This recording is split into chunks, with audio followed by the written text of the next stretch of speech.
Macie nadmiar lubczyków w ogrodzie, to zróbcie ze mną domową magię. Możemy wykorzystać do niej łodygi i liście.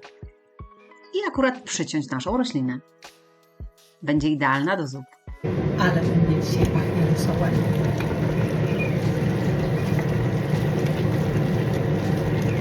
Pogotuję mani.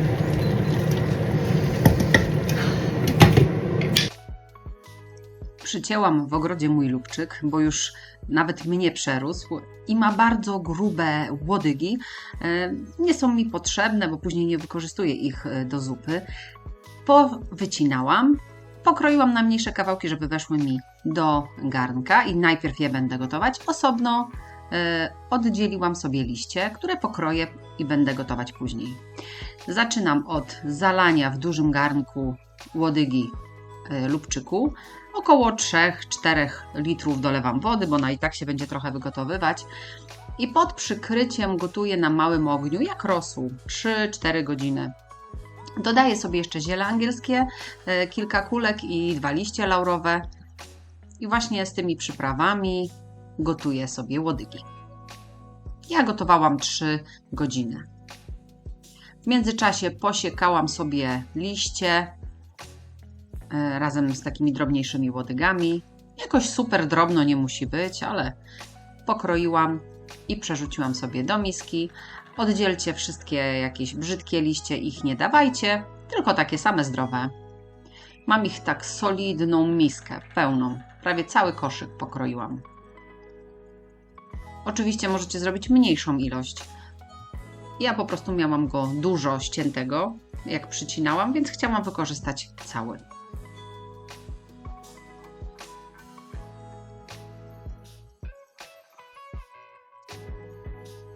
O tyle liści. Ale pachną. Po tych 3 godzinach łodygi już sobie wyjmę, bo one dodały mi już cały swój smak. A potrzebuję teraz wrzucić do garnka, do naszego wywaru, właśnie liście. Liście lubczyku. One zaraz zmniejszą swoją objętość.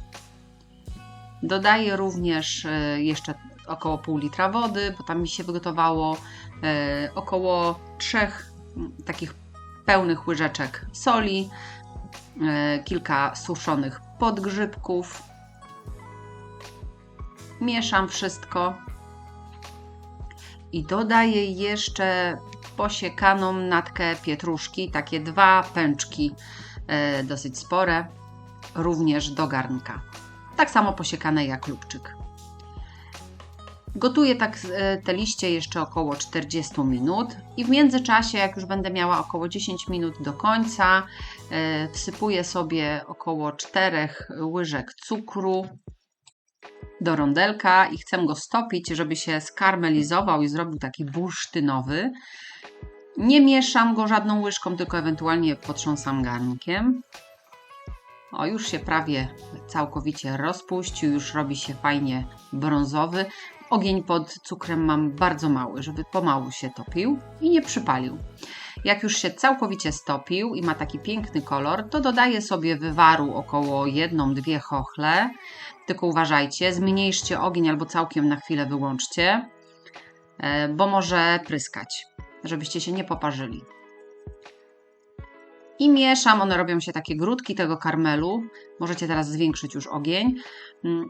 I jak będę mieszać i podgrzewać, to ten karmel mi się rozpuści w tym wywarze i nie będzie już grudek. Trwa to kilka minut. I jak się całkowicie już rozpuści karmel, mam piękny brązowy wywar razem z karmelem. Dolewam go do moich liści gotujących się. Dodaję również do garnka około 5-6 łyżek sosu sojowego. Możecie użyć takiego o niskiej zawartości soli lub normalnego. Przyprawę możecie zrobić mocniej słoną lub mniej. Ja robię taką dosyć słoną. Teraz przecedzam liście przez sito, odciskając. One są jeszcze gorące, bo można by było w dłoniach je wycisnąć, ale poradzę sobie też tak.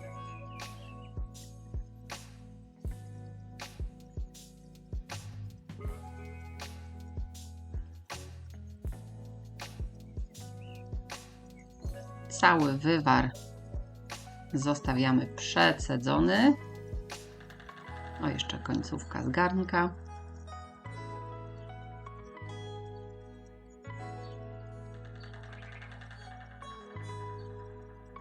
Przelewam sobie gotową Maggi do takich buteleczek zakręcanych twist off. One mają takie małe zakrętki. Te butelki są przeznaczone również do pasteryzowania. Można je pasteryzować, więc takie sobie użyjcie. Zakręcamy i pasteryzujemy jak normalne słoiki około 15 minut. W garnku na ściereczce, zalane zimną wodą i od momentu zagotowania się wody pomiędzy słoikami pasteryzujemy na małym ogniu 15 minut. Następnie wyjmujemy, studzimy i jak wystygną, przechowujemy w chłodnej spiżarni lub piwnicy.